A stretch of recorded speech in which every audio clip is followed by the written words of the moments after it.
Hi everybody, this is a review on the Bicycle Secret Weapon playing cards. You can get this deck of cards at bmpokerworld.com by clicking the link in the description. This deck of cards is very different from most other decks of cards, and you'll see why as we get more into the review.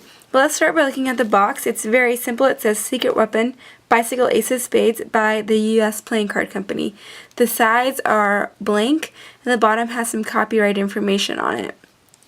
The back has a standard Ace of Spades, and there is a blue United States Playing Card Company seal, which isn't really seen that much anymore, and there's some more copyright information on the flap.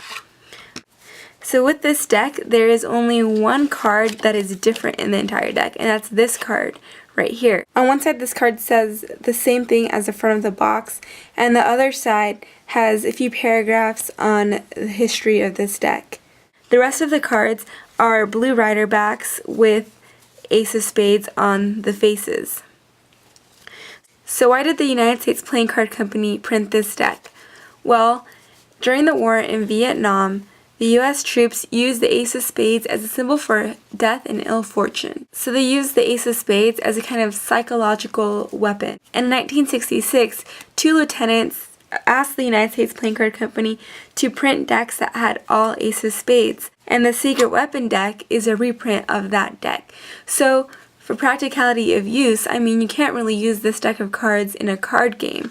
And for Magic, you would have to have a couple of different effects to apply it to. Or maybe use this deck for duplicates.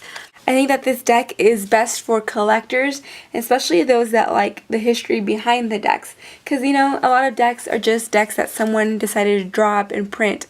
But this deck has a lot of history behind it, and it's a good conversation piece and something interesting to have in a collection. And for handling, although it's not main focus with the deck, it handles like pretty standard deck of bicycle playing cards. But like I said before, the main purpose of this deck isn't really card games or Magic. It's more of a collector's deck. And because of that, I won't go too into detail with the handling of this deck of cards, but it does handle pretty decently. So that's my review of this deck of cards. It's definitely a good collector's item for those that are into the history behind decks and why they're created. If you're interested in this deck of cards, you can pick it up at bmpokerworld.com by clicking the link in the description. Thank you for watching.